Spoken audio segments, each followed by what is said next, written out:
tonight. Ready? Come on and get ready. I mean, really ready. Are you ready for some football? A Monday night party. This is Hank and I'm ready. Let's get this picture started. Let's paint this town and do it up right. All my rowdy friends are here on Monday night.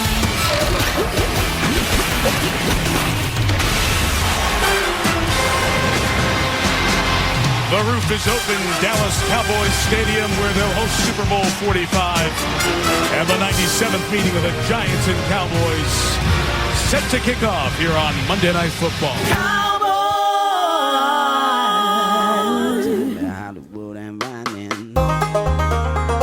All right, the One Star Cowboys podcast is back. I'm Kevin Turner with John Machota, Saad Youssef, and Kent Garrison. And we are recording early Wednesday morning. We'll get you ready for Cowboys-Giants on Sunday, the first home game out at AT&T Stadium this year, a big nooner. Because it's been a few days since the Thursday night game, and we did the podcast on Friday morning, we got John's video and the early morning hours of Friday morning, too, outside the link. My goodness. Has there anything that's kept you up at night about that game that you're thinking, I wish we would have talked about that on the podcast? Oh, that's a good question. Not necessarily, just because, I don't know, I thought a lot of the main stuff was touched on. I mean, it was a game that was there for the taking. And honestly, them losing, the more I think about it since that game ended, the more important this game becomes. Like, you can't start out 0-2, and you can't lose to that Giants team after having that chance to steal that one from the Eagles. And everything lined up well for you, and you had a chance to win where there were very makeable plays involving your best players. And so, in the days since, it's been one of those things where, whether it's Brian Schottenheimer or Jerry Jones, there's been a lot of positives talked about with the game. But it also, you got to come back to, it was there for the taking. Like, it can't just be, hey, guys, we played really hard and we hung in with the defending Super Bowl champs. Like, no, you should have won that game. And so you win on Sunday, you start out 1-1. I think you can move forward feeling pretty good about that. But this is as early in the season of a must win as I think that there's ever been since I've covered the team. The new coaching staff has a lot to do with that too. Like, you need to get that first win out of the way. There's a lot of reasons why I say that, but this is a big one Sunday. They have to win this game. Yeah, I agree with that. And I also think that, aside from the coaching staff and what the Cowboys have, their upcoming schedule is part of that too. I mean, the Bears are a little bit more challenging than obviously the Giants, and then you have the Packers after that. There's no way you can afford to go into a, whatever, not 0-4, but even if you lose to Giants by any chance on Sunday and you beat the Bears and then lose to the Packers, like, you can't be 1-3 with the schedule that you have late in the season. So, I agree. This is a big must-win game in week 2.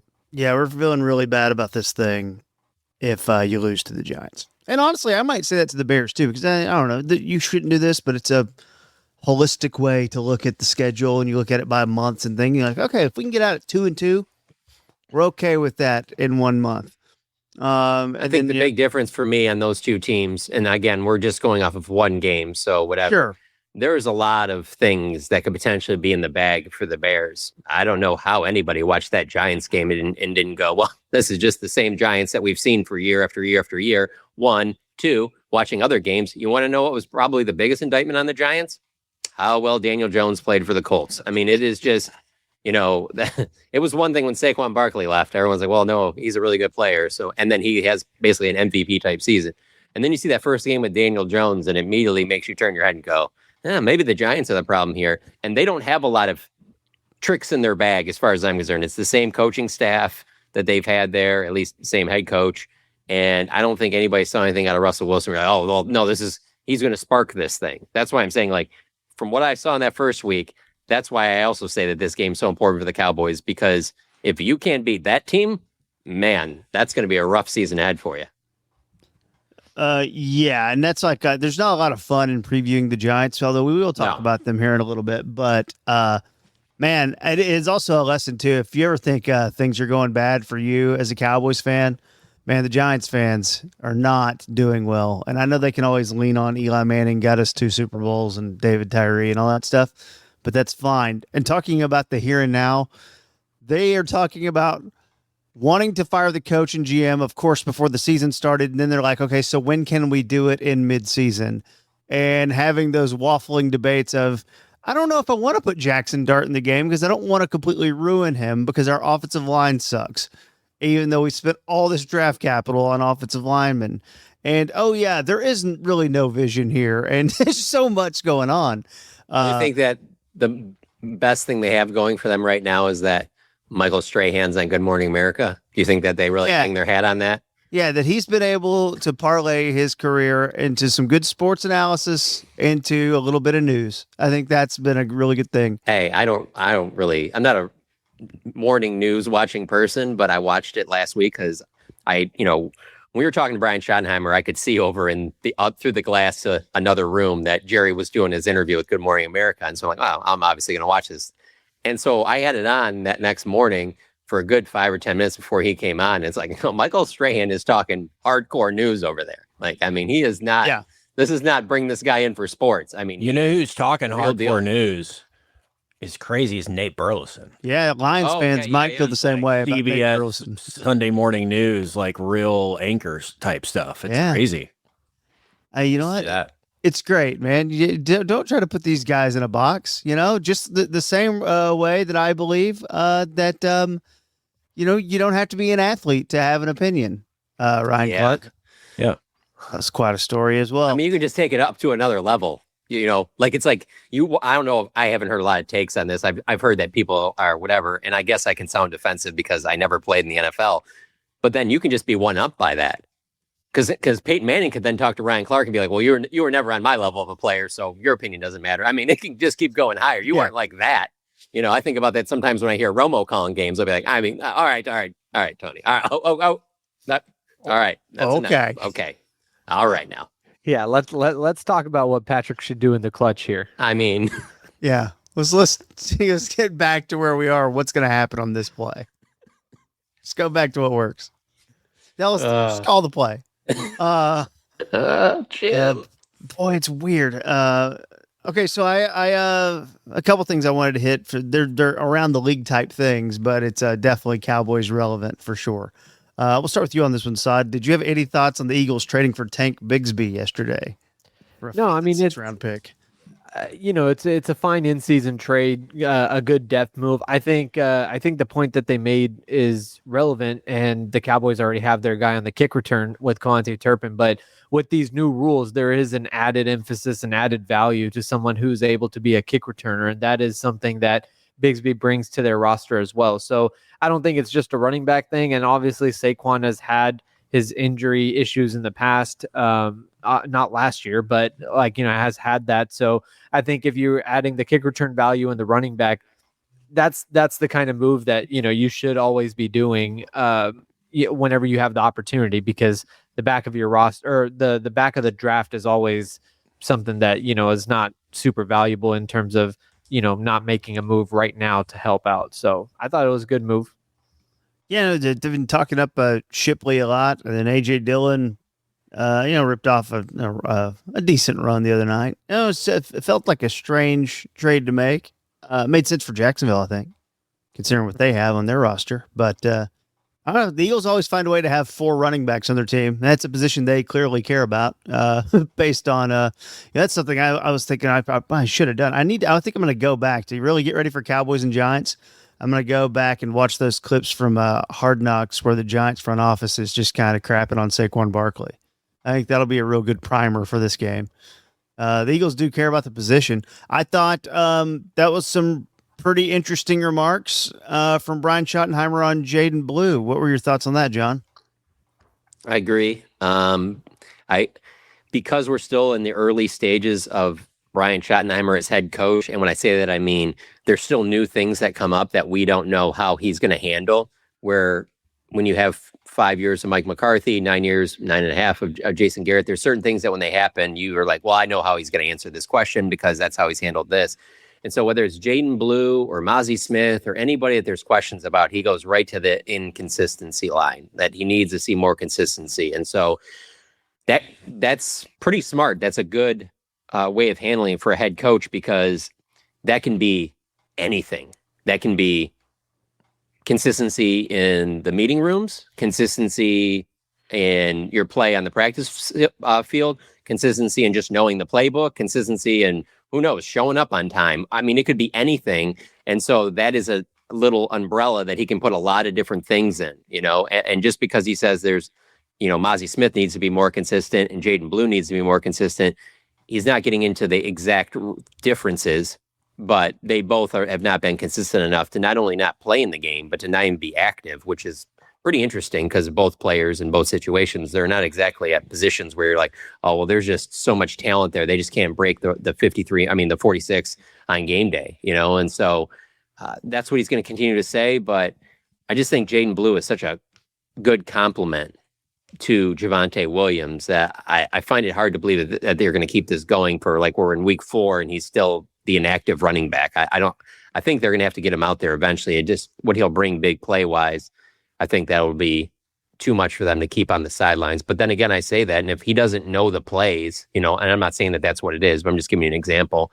Then you can't have a guy out there, and certainly you wouldn't want to have that guy out there in the season opener in a road game in Philadelphia, Thursday Night Football. So, and then the one I just wanted to add it to the Bigsby thing. It's not just Bigsby for me. It's also Zadarius Smith, literally the day after the game, that they go out and sign him. Like, they're just such aggressive front office management that if it wasn't going well, and let's say they were the Giants, you could be super critical of them. But because they are the standard in the NFL right now, you're just like, man, whenever you think of your team, you're like, I'd like to see my team be like that. It's a urgency that's not careless, which I don't know. It's easy to say this, and he's been hurt, and there's a lot of his career left to go here. But the Jonathan Mingo trade can strike you as reckless urgency. Now, that story's yet to be told, and that's how a lot of trades work, right? We'll find out what that is. So but it's just like the Eagles, the way they continue to do things in pretty much every move they make, you go, okay, it might not make sense now, but you have built-in faith and trust that it's probably going to work out. The best example is really the Micah Parsons trade. If the Eagles make that deal, there's obviously still people saying, like I'm saying, that he was on the Eagles and they traded him to the Packers. There's a lot of people that would still be critical, but they would get way more of the benefit of the doubt. They'd be like, whoa, what does Howie know about this guy? Yeah. 2 1s and Kenny Clark, wait a second here. But when it's Jerry Jones and all he's doing is promoting Netflix, that's the only time you're really seeing him, and on Landman, like, there's a lot to be like, wait a second, this guy, he's just trying to make this the Herschel Walker trade again, But if the Eagles do it, you're like, wait, let's see what Howie's got over here. Hold on, let's see what he's cooking. And shout out to the Rams linebacker Landman, the little punch out this week. That was interesting to find out. I don't know how I didn't know Landman existed. I swear I'm not doing this for any other reason than it kind of is still a Cowboy story. And Saad, we'll let you go first here. Did you have any thoughts on Micah's debut with the Packers? Yeah, I mean, I thought I thought he looked good, but also just his comments throughout were very interesting to me. I think that was something that's Micah playing on the field on a limited snap count was not surprising at all in terms of his impact. And that's something we've seen in Dallas throughout his first 4 years, where it's not just about the sacks, it's about how much better he made DeMarcus Lawrence or Sam Williams or whatever. You saw a lot of that, obviously, with Green Bay in his debut as well. But the comments were interesting to me because, there was a lot of playing the victim. And he's been through so much, Saad. Just give him some time. He's been through so much. Nobody should have to go through that. Nobody. Yeah, I mean, that the hyperbolic comments of just nobody should have to go through that. I mean, he got to do what every veteran loves to do, which is skip training camp and go straight into the season. I mean, I don't know. And on top of that, be the highest paid non-quarterback ever. So I don't know about that. And go to a better team. Yeah, and go to a better team. The thing is, I know, around here we've made comps to the Luka trade a lot. This is another way where I think there is a big difference in the two situations in another layer. With Luka and the conditioning and stuff, we always kind of said, look, he's 25. At some point, he's going to figure it out. We saw it with Dirk. Like, whether at some point in his career, he's going to figure it out. With Micah, though, like, in terms of his quote unquote maturity, like, he's not hopping on a podcast this week or something like that. I feel like if he signed that extension in Dallas, he's on the edge with Micah with Micah Parsons this week. So I feel like that did require a little bit of a change of scenery, a little bit of reality check or whatever. So just all those things combined, to me, that just the way he carried himself after the game and the way he's been carrying himself stood out more than, the game, which was, what I expect from Micah. Yeah. And Sai, correct me if I'm wrong on this, but from everything I've gathered on the Luka side, it wasn't like they even gave him a chance, like, okay, we're moving on. What team do you want to go to? Like, they didn't even ask him. It's not like, I feel like Micah going to the Packers is probably closer to, all right, Luka, it's not working out here. Do you want to go to Denver and play with Jokic because you guys are close? We can make that happen. Like, that's more of what would be the case here than opposed to just like, Micah would have to be on the Panthers, honestly, to be like the Luka situation, as far as I'm concerned. Obviously, I'm not comparing the Lakers are far superior than the Panthers, but I'm saying in terms of he's not going to be happy with that. You know what I'm saying? Like, he's not going to be happy with that. Okay, here you go. And like I texted KT, obviously we were both watching the game for different purposes. Like, that's such a great opportunity for Micah, because when things are going well, Micah's at his best. And if you watch that game, like, Micah contributed to the win, don't get me wrong. But the Packers win that game without Micah Parsons. He was icing on the cake to that game. Like, it was clearly like the Packers were just dominating from the beginning, even before he was on the field. And he made a couple of big plays, don't get me wrong.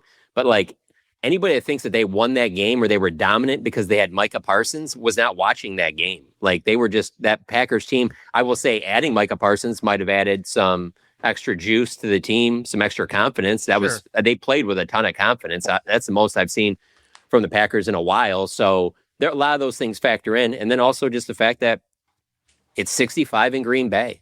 Beautiful out. Everything's going great. Everybody's rushing. Everybody's having fun. Lions look like shit. I mean, it's just everything's going well. That is great for Micah Parsons. That's what you want if you're Micah Parsons.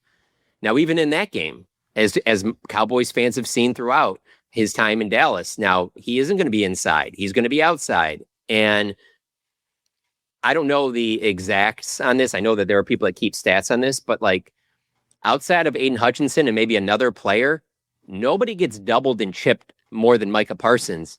And the difference is, if you ever saw Micah Parsons stand next to Aiden Hutchinson, you would think there's no chance they play the same position. And even in that game, you saw the chips and things like that. He's going to take a lot of stuff, a lot of things to the ribs, things like that I don't know if it's going to be 30 plays running like a gazelle when it's negative 15 in Green Bay on the grass. Like, he's still going to be a really good player, don't get me wrong. But I'm talking like in December when he's got the wear and tear on him and stuff like that. Still a really great player. Not going to be doing a lot of that stuff that you saw in week one, where obviously when you watch the Cowboys, he did a lot of that stuff. And then as the season went on, it's the wear and tear on the size of the body that he has. He is built like a traditional linebacker, but he gets the attention like a Reggie White, like one of the elite outside, bigger pass rusher guys. That stuff adds up. There was a time in that game with even on the 30 snaps, they said Mike is out of the game right now. He's on the sideline on a knee. Like, and I'm not saying like that's not against him. He takes monster hits. It's one thing to be engaged with a big left tackle and another for a running back to come out of nowhere and just put their shoulder right into your ribs, full blast. I mean, that's going to cause some issues. And there's only so much that's one of the biggest reasons they move him around. But it is going to be different in Green Bay compared to Dallas, just on playing surfaces and conditions alone. He even said it's going to be treacherous when it gets cold. Like, I don't know that he loves that, when it's going to be, 5 degrees or whatever in January. The other thing, though, like, so you don't really get these moments. I talked to a couple of my friends who are like really big Cowboys fans, and they're like, I don't see how Green Bay, like, if you can't trade with the Eagles, you can't trade with the Packers. Now, these are guys who hate the Packers, right? And they hate the 49ers for what they've done to the Cowboys in the playoffs over the past few years. But they're like, they should have been on the list of teams that you don't send him to, the same way you don't send Luka to the Lakers. You just don't do that.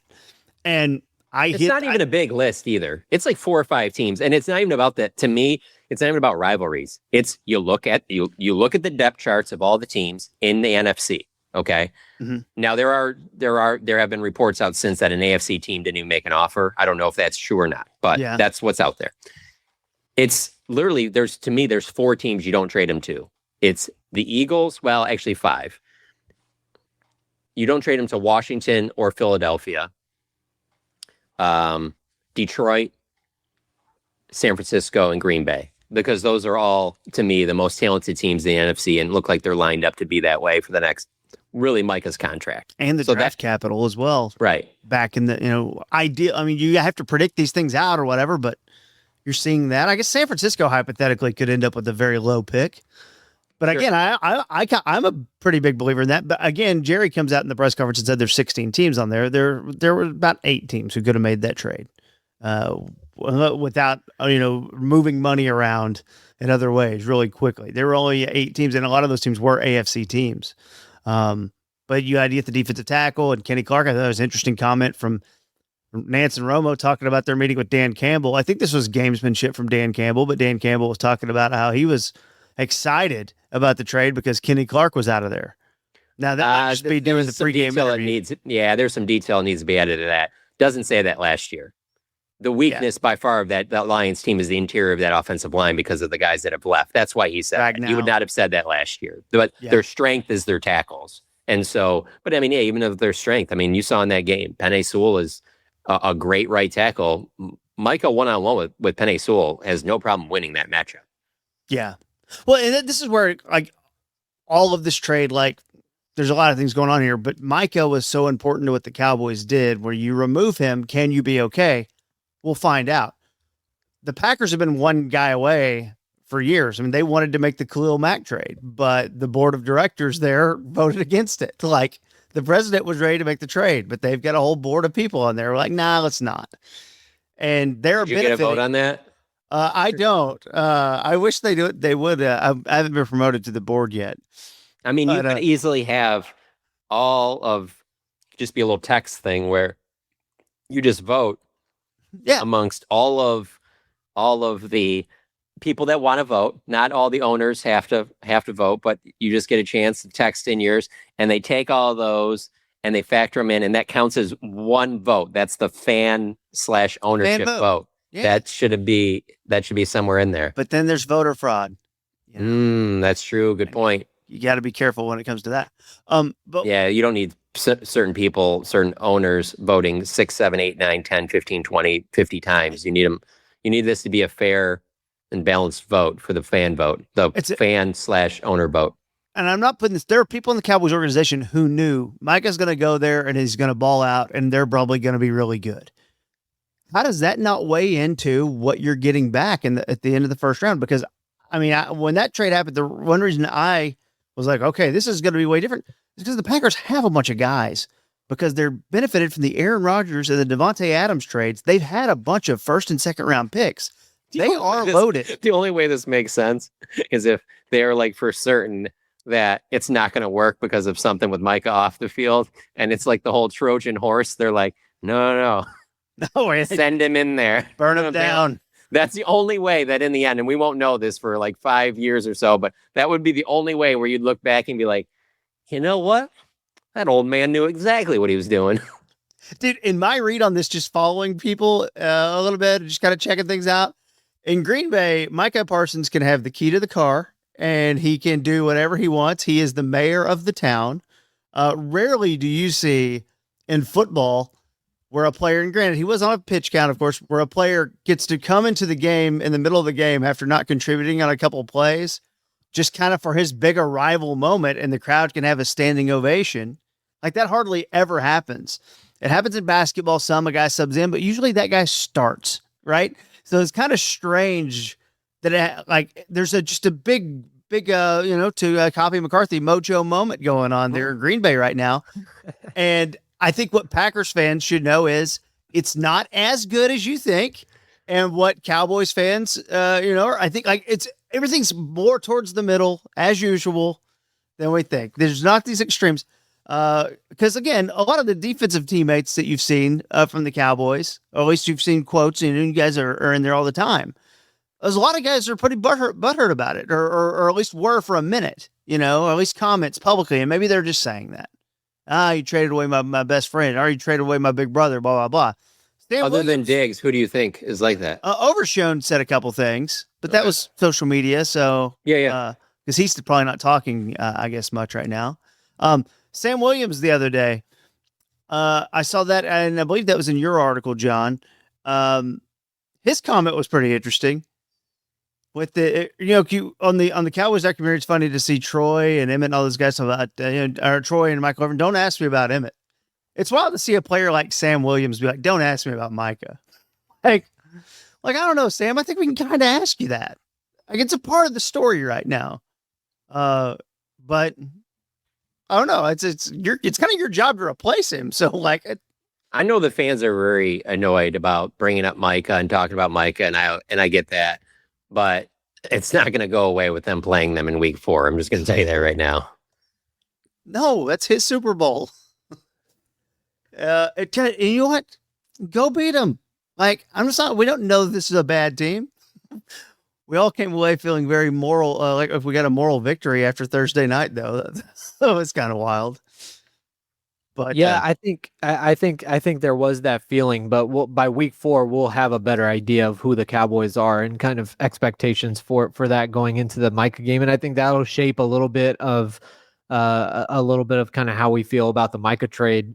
Not maybe for us. I'm talking about the general public and stuff. It could change how you feel about it if the Green Bay Packers come in rolling at 3-0 and Micah has 5 sacks and the Cowboys aren't able to get anything out of Jadeveon Clowney or whatever. Right. So maybe he'll have all the tread going on his tire. He'll be ramping up at that point. That's when you're going to see 2014 1-1 Jadeveon Clowney by that game.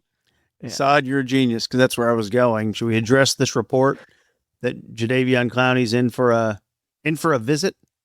Just checking out some of the fare at the Star. Yeah. Have some food. A little Mika Cena. Was it him and Stephon Gilmore and all these other veterans just kind of hanging out at the Star because it's a nice place to go? It's like the Heisman House. Yeah, they just walk around, buy some Lucchese boots. Do you think there's anything to this? Yeah, absolutely. I mean, for them to bring him in, they probably want to see what kind of shape he's in. But it's also interesting to me that it also tells you that they have interest in upgrading their edge rusher position, because they haven't said anything like that up to this point. It's been, we feel pretty good about what we have in Nealon and Dante Fowler and Sam Williams and Donovan Ezeraku. And so to bring in, and then even James Houston in the opportunities he's been getting, you're like, oh, okay, that looks like they're pretty solid with 5 guys there. But to bring in Jadeveon Clowney, they clearly think that they need more help rushing the passer. So that's the only reason why you would do this, And so, hey, 2014, number 1 overall pick, a ways ago, but there was a time when he was coming out of college where he looked like he was going to be basically what Micah Parsons is right now. And that just hasn't happened. Bounced around the league a little bit. He had 5.5 sacks in 14 starts last year for the Carolina Panthers. So, I mean, he's still got some tread left on the tire, but I don't think that he's a double-digit sack guy or anything like that. But he could help the rotation, if everything works out. And I would think if they're bringing him in and something gets done, I don't think it's going to be a very expensive deal. And if it is, it's one of those where probably like the Zadarius Smith deal with Philadelphia, where it only gets expensive if he plays really, really well. Sure. Oh, hey, real quick. How'd you guys feel about the Jalen Carter $57,000 fine? Only he didn't get suspended for another game. I was fine with it. I actually thought that I didn't think even he would get suspended for a full game. So obviously NFL is cracking down on that stuff, but what did you guys think? I think I agreed with the punishment, like you, John, but I do think it sets an interesting precedent just because, now if a guy plays 2-3 series, does that a 1-game suspension in the future? With Jalen Carter, it was very cut and dry, very easy to determine, but for the future, I mean, it's not a big deal. I thought for what he did, it was apt suspension, but I don't think that I don't think that in the future that'll be as easy to determine for the league as it was here. Yeah. They start adopting the college rules where it's like, well, now you're going to miss the first half of the next. I love it. Honestly, I love it. In fact, if you want to timestamp it too, like you can come back 2 quarters from now. Because let's say there was 14. Yeah, the exact minute mark. Yeah, you can come back 14:55 left in the third quarter. Teams are using timeouts and stuff, strategy like, hold on. All right, timeout. Get out there. Get in there right now. Dude, because as much as I do believe that you can't be just spitting on people, I do think there is the area of where the spit hits is a factor as well. Yeah, the cleavage was wild. It's above the belt where you get a whole game. Yeah. If it just hits him in the leg, then we're going to go with just a quarter or possibly just getting fined. But man, you can't let that spit hit above the belt or you're out. If it hits you in the face, 2 games. The face would have been 2 games. You know what? There's just hanging off his face mask. Just being 17 games, I do kind of think 1 game is. I like the college thing. I think that's the happy medium between a 15-yard penalty and a full game. Like, okay, let's maybe you can come back after in the third quarter. I don't know. It's something to consider, or also maybe just don't spit and we don't have to worry about it. Yeah, I just I guess the thing I keep going back to on this is because. And maybe I'm not familiar enough with these spitting incidents in the NFL and the punishments, but I did not think a player would get thrown out on that. And now there's been all this talk since it happened about how the competition committee has been talking about how they're going to crack down on this stuff and all that. And so when we're out at training camp, there's always a day when one of the officials comes out there and they're there to answer any questions we have about any type of penalties, officiating, things they're going to change for the year, stuff like that, or whatever other questions we might just have in general. I mean, they're great about it. They hang out for as long as we want, but their emphasis on being there is on new rules and changes. And there was nothing like any part of the presentation. They show us the same video that they showed the players the night before. And there was no part of like talking about how that would be ratcheted up to where it was like, if there's spitting or taunting or anything like that, that it's going to be now this. Maybe, I don't know, maybe I missed it, but I feel like if they really talked about spitting being something like that, I would have remembered that. And there was nothing like that. And so are they we're going to kind of officiate this as we go, case by case basis? Maybe that's what it is. It feels like it's a difference between spitting at the feet of Marshawn Nealand and spitting in the face of the quarterback too. I feel like it is case by case. Yeah. With the boy right there, are the spits going to be reviewable if that ref isn't right there? Do they go? That's true. There should have been a video review. Yeah. Yes.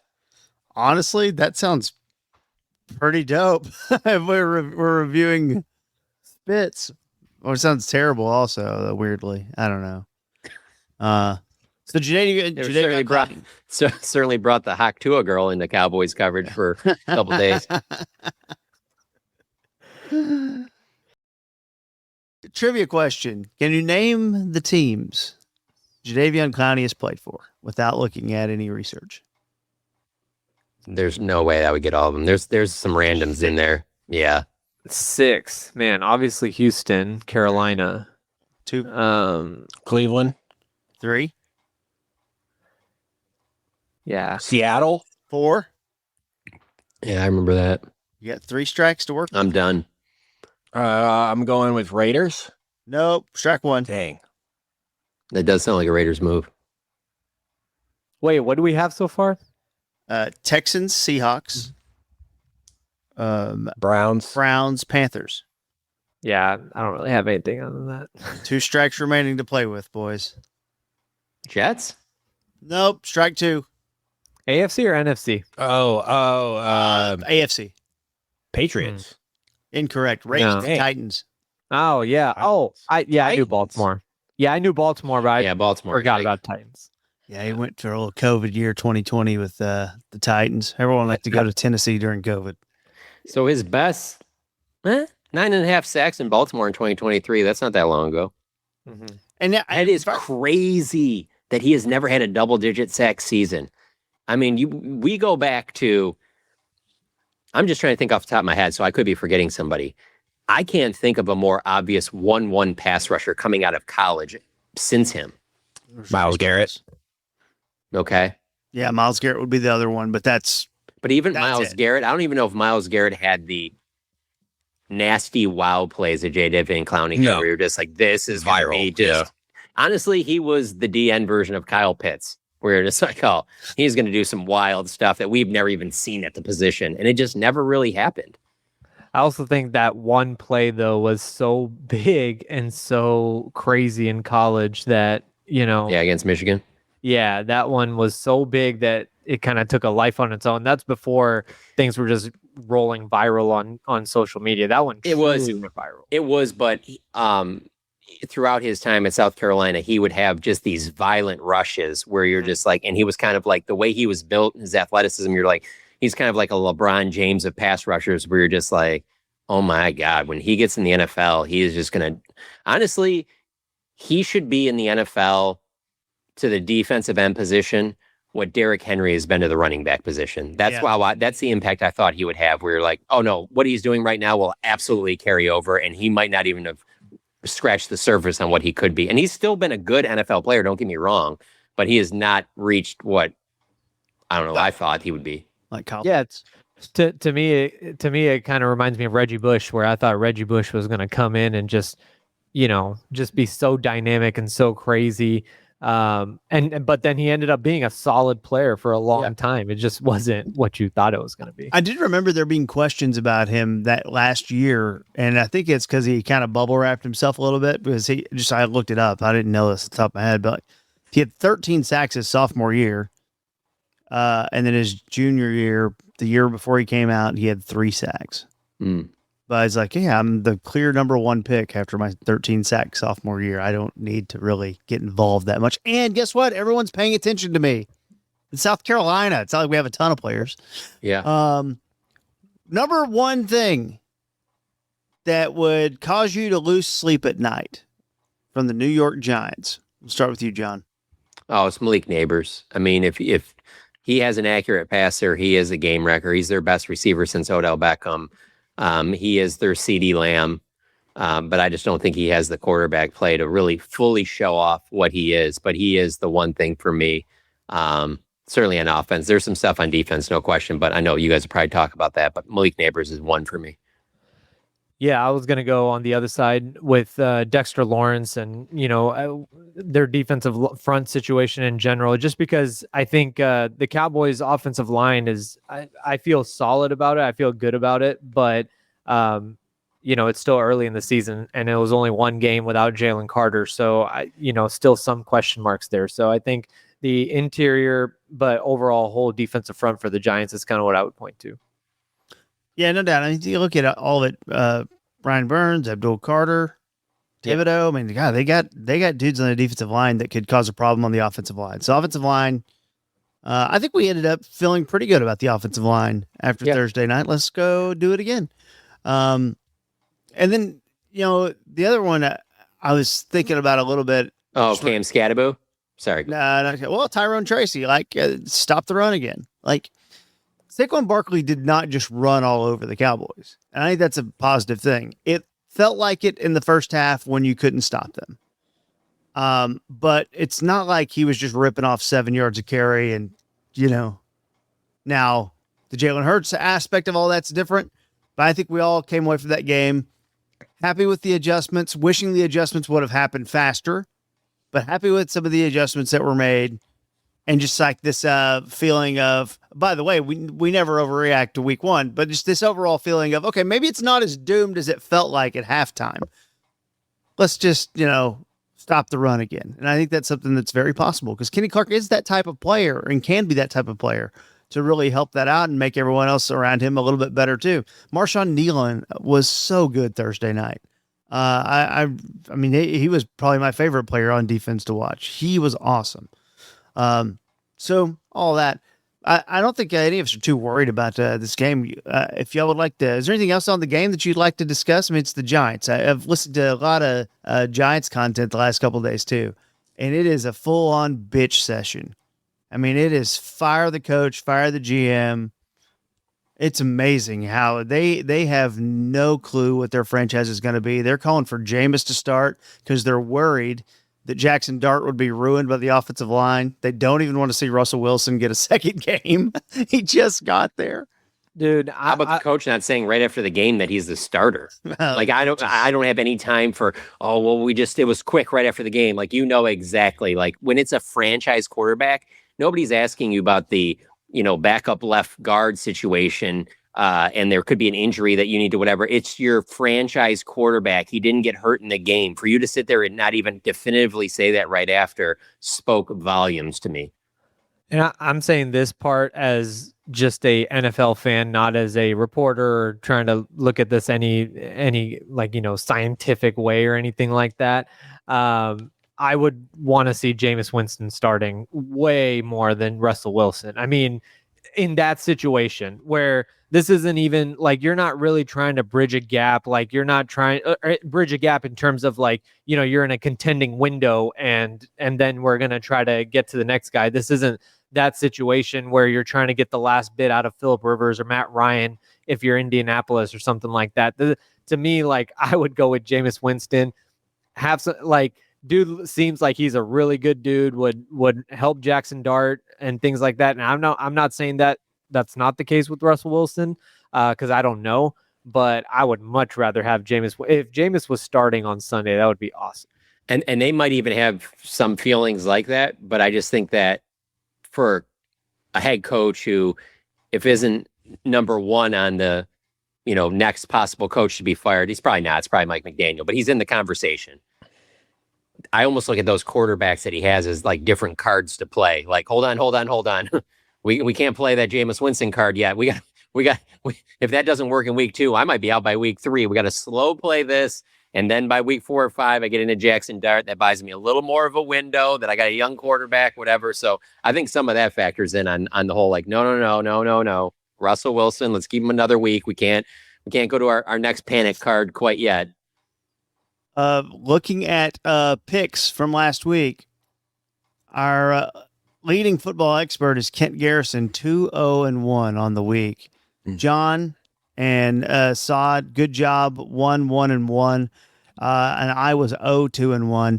The big bummer that we ended that Buffalo-Baltimore game had a 1-point spread on it, and I should know better. We're not going to do games that have we're going to add a half point, so we don't have ties. So that's on me. But Kent, I think we'll start with you this week. We have the Cowboys as 3.5-point favorites at home on Sunday at noon. Who you got? Oh, the spread I'm looking at has a 6-point spread. Whoa. But Really? Yes. What kind of offshore account are you looking at? I know. This is Yahoo. When did that come out? It was 4.5 on Monday. Now it's 6 as of Wednesday. Maybe Scadaboo's playing quarterback. Hold on. Let me double check my odds here. I'm seeing 6 on that Yahoo app too. Let me go to the. Let's go. Oh, we got a little 5.5 on FanDuel. We got okay. So let's 6 on MGM. Let's use the Athletic, right? That's the smart play. Bally's is at 6 too. So I think we need to go at least 5.5 on this. We need to bump this up. These are rookie numbers. Let's pump these up a little bit. Pump these up, man. What bad news for the Giants? We're giving the Cowboys. Come on. Okay, fine. I'm okay with it. Hey, you got to weigh in too, that AT&T Stadium crowd. So yeah, good point. I didn't even think about that. They had some new food options. There's a big story about that out there. So so right now the Athletic, and we're gonna go with the Athletic line, 5.5. We good with that? Yeah, let's do it. Kent. So I'm taking Dallas to win, but not by that much. I got them by a field goal in this one, so I'll take New York to cover, but Dallas to win.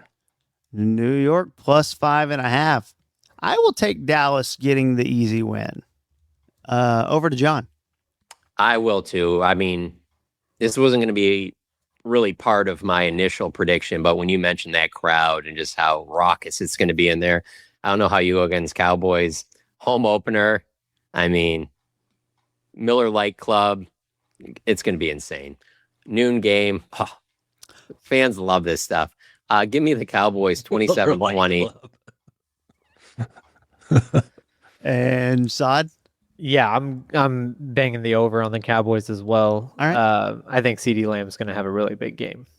I will say, who is now that Mike is gone? If the Cowboys choose to introduce the defense, who goes last? Kenny Clark. Okay. And it might not stay that way all season, but I could see them trying to do that for this game. I mean, there's part of me that's surprised that Jerry didn't force Kenny to wear number 11 because it's such a Cowboys move like that.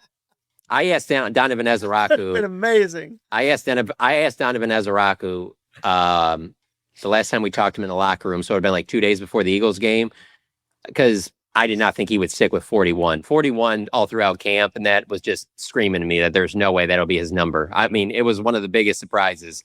Jalen Carter spitting on Dak to start the game is my number one surprise from that game. Number two, CD dropping those passes. Number three is that Donovan Ezeraku ran out there still wearing 41. So I asked him about 11, and like the way he responded to me was like, no, of course not. And I just I turned away, and I think I told you so. I was like, that is such a Cowboys thing. They do that all the time. They give that number to like the next guy or whatever like that, just to try and put that behind them. So, yeah, I think it's Kenny Clark, but In the going long forward, be overshown. yeah, going forward, if he can stay healthy, I think it'll be overshown. Overshown, yeah. Finally getting to wear the number he wants, too. I'll go first here. We have Packers Commanders. That's the Thursday night game. I thought that was one of the more intriguing games of the weekend. Packers minus 3.5. I'm going to stick with it. I'm okay with that. Packers minus 3.5. John, you're next. I don't think anybody looked better than the Packers week one, so I'm not going against them. And I believe they are at home again. Is that correct? Yeah, they are at home. Yeah, that's a big advantage off of playing on Sunday. Playing against another team who played on Sunday. Yeah, give me the Packers to cover. You said 3.5, right? Yes. Yeah. Yeah, give me the Packers as well. Kent? Let's get weird. Give me Washington. Jaden Daniels. If you're a Cowboys fan taking this game in, who are you pulling for? You have to be pulling for Green Bay, I think. I mean, just for the division, you're competing for, I guess, second in the division is what you went into the season thinking. Like if you're giving the Eagles first, then it's you and the Commanders. You have to be rooting for the Packers. Yeah, I agree with Saad, but I don't think it's unanimous. I think there's going to be some people that are torn. Yeah, for sure. A lot of Cowboys fans really like Dan Quinn, too. So keep that in mind. Okay, we'll go to John right here, the Super Bowl rematch. Athletic Spread has it at -1, a whole number. I had it going into this 1.5, so I'm going to keep it at 1.5, okay? Philly, -1.5, and the Chiefs. This game at Kansas City, the Chiefs in danger of going 0-2, and we know what those stats show about making the playoffs. John, what do you got? That is a toughie. That is a toughie. Yeah, give me the Chiefs at home. I'm just a sucker for these home teams. So, yeah, give me the Chiefs. It would be wild to see the Chiefs start the season 0-2.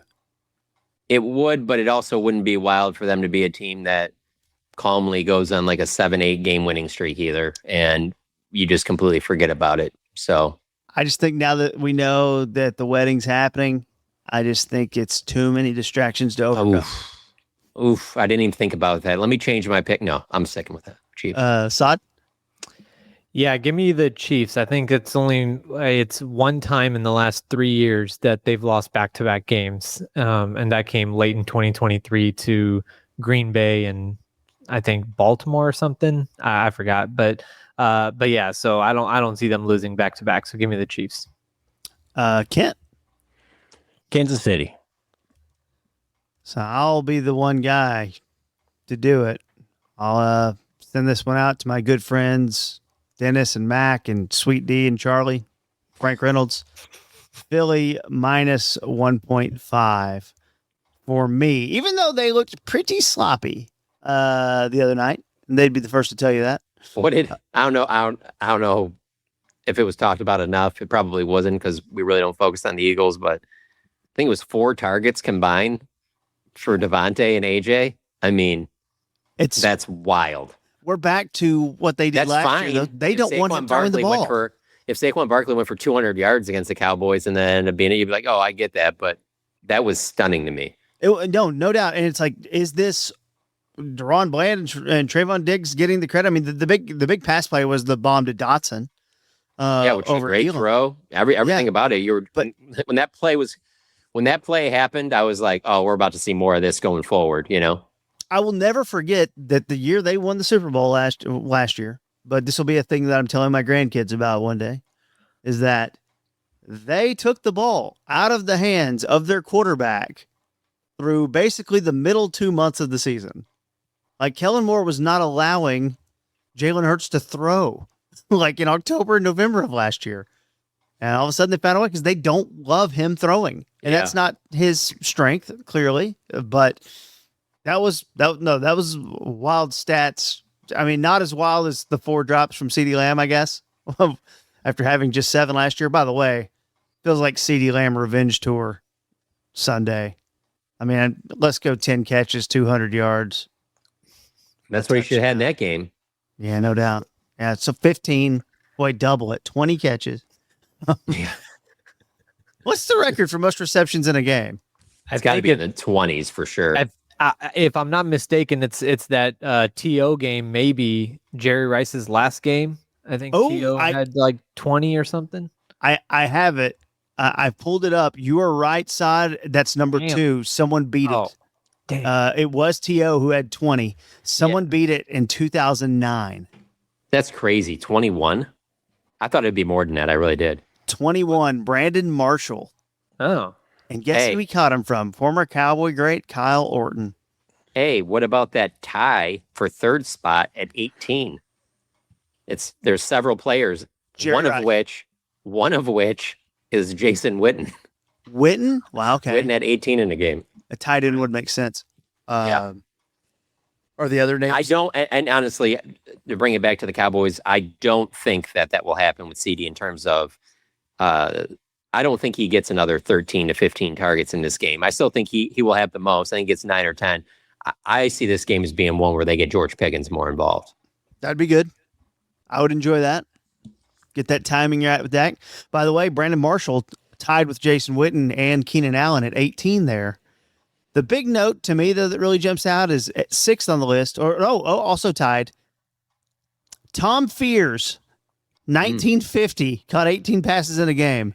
The only 18 passes thrown in that game, right? Oh, what the hell? The fans. What's weird is that he was themselves watching that. They didn't even know what they were watching. They were losing their minds.